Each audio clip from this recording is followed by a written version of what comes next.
So let me take you back to transportation. Here's that vehicle again. We now know that we have these major products of combustion, and we have the pollutants, the three species being delineated here. Now we look at efficiency, and this vehicle today is 16% efficient. Uses a ton of air to process one tank full of gasoline. Not a particularly attractive and refreshing picture, right? Well, let's focus on this CO2. And in particular, I want to take you to this plot. You'll be seeing this in the next few moments, so I want to make sure we understand it. It's a plot of carbon dioxide, the signature for an automobile, normalized to the conventional automobile. Here's a conventional automobile. Here's the normalization of one. And you see the orange and the blue. The blue is the CO2 contribution from the production, transport, refining of the fuel to get it to the gasoline station, ready for dispensing into your tank. The orange is the tailpipe emission of CO2. So we call this a well-to-wheels CO2, or life cycle description of the CO2 emission. Our goal is to take this amount and to bring it to zero, of course. Bring it to zero. So let's see how we're doing. Here's our combustion vehicle. We've made a major step in the last decade with respect to the hybrid combustion vehicle. And what that has done is introduce this electric drivetrain with a hybrid electric battery and electric motor. That's given rise to this doubling of the efficiency, 32%, reducing the amount of air we need to process to just 1,000 pounds per tank full, and then reducing the major products of combustion as well as the pollutants. All very much going the right direction. We go back to our chart for CO2 and we get what we expect, about half of the signature for CO2, certainly in the right direction. Another step we can take is to transform the fuel into a carbon-free fuel. An example would be hydrogen, for example. Hydrogen here. That doesn't change the efficiency so much, but it has a direct impact on the emissions that have carbon. I've already lost one. There it is. Got it back. That goes away. Carbon dioxide, carbon monoxide, and hydrocarbons. So dramatic cleaning up of the exhaust just by going to hydrogen as a fuel. And Mayor Polito identified the hydrogen-fueled Prius that he's driving that looks like this. How does it look on this chart? Well, as you might expect, pretty darn nice. And it's only blue because now we have no emission of carbon dioxide from the exhaust. Actually, it doesn't look this good. This is the way it looks. Why? Because of the energy intensity in the production of hydrogen. It's actually not as good as the gasoline Prius. So that introduces the fuel cell. So here we go to the fuel cell. We've got hydrogen, we need that, so we change this to a fuel cell, put that under the hood, and this is the impact on efficiency. So we're really making these markedly improved increases in efficiency in this last decade. The air goes to 500 pounds, we still have water and nitrogen, and the NOx goes away. If we go back to the chart, we saw that doubling of the efficiency, so we're expecting a half of the CO2 signature, and there it is. So here we have about a 60% reduction, and that then is this hydrogen fuel cell vehicle. This is the Toyota fuel cell hybrid vehicle. Many of you saw one right out in front as you came in. This is the General Motors Equinox. There's many of those in Orange County right now being evaluated by General Motors, and there are many Honda Clarities in Orange County being evaluated by Honda for the U.S. market today. That kind of raises the question, what is this fuel cell? So here's a little schematic of it. We've got fuel coming into what we call an anode. It hits this structure here, and it causes a reaction that peels off 2 electrons from that hydrogen and leaves a proton, a positive hydrogen.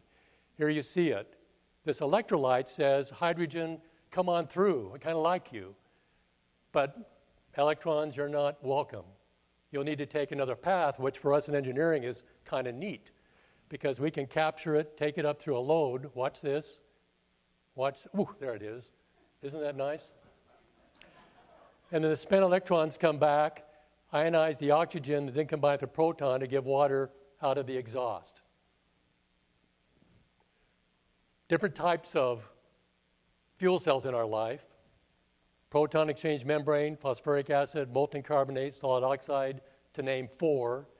The one under the hood of the automobile is proton exchange membrane fuel cell. And then this then is called a stack. So let's go under the automobile. Here's a fuel cell stack. We provide it with hydrogen and air. That produces DC current out, and the exhaust, which we now know is made up of water and nitrogen. Water and nitrogen. Here's the Equinox as the example. And now that we've got the vehicle, we have to fuel it. There's a hydrogen fueling station. Where is that? It's in Orange County. That's at the university campus. It's the most advanced hydrogen station in the world today and the most in demand. That's not going to last much longer. So get down next weekend and take your family and grandchildren and take a picture of it. So 20 years from now, you can say that I was there. It's publicly accessible. Usually now a line of 3 or 4 vehicles trying to get fueled. But therein lies a challenge. In fact, 2 challenges. One is the infrastructure for providing hydrogen. Toyota and others have announced retail in 2015. We're going to see thousands of cars in the next 2 years in controlled tests. We don't have the infrastructure. And you also appreciate now we have a challenge with respect to the generation, because if we don't generate the hydrogen well, we're not going to create this CO2 reduction that we are trying to achieve. Just to give you a little glimpse of this area, this is Irvine and Newport Beach. These purple dots are gasoline stations today. There are 59 in the area. By using a variety of demographics such as land use and occupant or residential preference, we're able to identify the number of hydrogen stations that will be required to service the community in the future. Here you see 3 yellow dots. Here's the existing Irvine station. This is the Shell station at Jamboree and San Joaquin that's going to be turned into a hydrogen station in the next few months. And this is a station at the Euclid exit of the 405 that'll be dispensing hydrogen by December. So you see some evidence of the evolution of the infrastructure, but we need more. And the question is, how much more? So these are demographics such as residential land use, such as the resident interests in this future. And what that gives rise to is the identification of 14 hydrogen stations to meet the population of Irvine and Newport Beach if everyone had a hydrogen vehicle. So that's 20% of the total gasoline stations. Just keep that in mind. We keep thinking we have to replace all the gasoline stations. We actually don't. 1/5 of them, and probably less, in order to accommodate the pleasure of the driving community. Part of that has to do with access time, and these stations provide 5 minutes or less access time to a local hydrogen station. A lot of background to that you may be interested in, but let's move on. Let's go on to the other challenge, which is hydrogen generation. Remember, our goal is to reduce that signature. And here are advances over the last few years in the generation of hydrogen from natural gas. So we're on the right path. We've gone from here a few years ago down to here. But it's been anticipated that coal is going to have to be one of our principal sources because we have that large resource of coal. And here's the footprint for coal.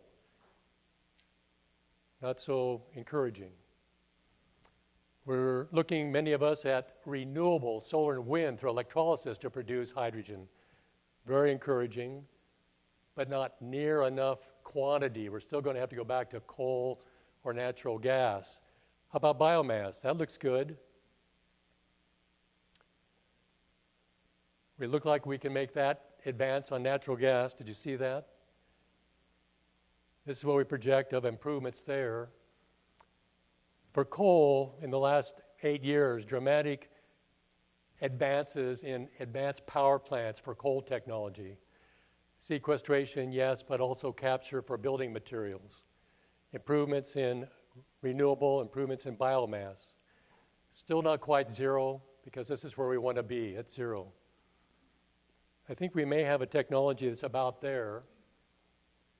I'm just going to whet your appetite, because to introduce you to that, I've got to go from the automobile fuel cell to the stationary fuel cell. Here's the automobile fuel cell. Here's the stationary fuel cell, just with a click. Isn't that neat? But actually, we've got to do something more. We've got to provide some sort of fuel processor to take the natural gas and reform it into hydrogen, and then we've got to take the DC and convert it into AC. But once you've done that, you have a stationary fuel cell. This is the 1 megawatt deployment at Cal State Northridge as an example of a technology that's already deployed. This particular technology is molten carbonate, high temperature advanced fuel cell. Bloom Energy is also high temperature but solid oxide, but now just starting to prove itself, whereas molten carbonate has been out on the market commercially for 6, 7, 8 years. Also, phosphoric acid of UTC Power has been out for 20 years. So these two technologies, phosphoric acid and molten carbonate, are the principal technologies for the early market deployment. And if you look at California, which is leading the world up until a few months ago, now it's Korea in the deployment of stationary fuel cell product. We're over 20 megawatts deployed over a very interesting portfolio of applications: prisons, universities, hotels, food processing, and wastewater treatment plants, which is one of the most interesting and popular applications today. So here's Northridge, right here in the San Fernando Valley. The Sierra Nevada Brewery, the next time you have a beer, make sure it's Sierra Nevada and drink it with gusto. It's an environmentally sensitive beer. Here's a wastewater treatment plant. I mentioned that. That's in Visalia, and that is renewable fuel. So the electricity and waste heat is a renewable product coming out of that plant. And here's the Sheraton Hotel in San Diego. A lot behind this progress is through this unique collaborative that Russ mentioned, established in 2001. It's a one-off, but it's an experiment to bring together the agencies at the state, federal, and regional level that have something to do with fuel cell technology, the regulation, the technology development, or the acquisition. And we put them into a room twice a year and have them talk about the policy, the technology, the hurdles, and work out what strategies are going to be appropriate for the country in order to incentivize the deployment of fuel cell technology. And when you think about it, it's really more broadly based than that. It's distributed generation as a whole. There's an industrial advisory panel headed right now by Katrina Fritz-Walla of UTC Power, where the industry develops recommendations. It meets the day before that it presents to the board of directors.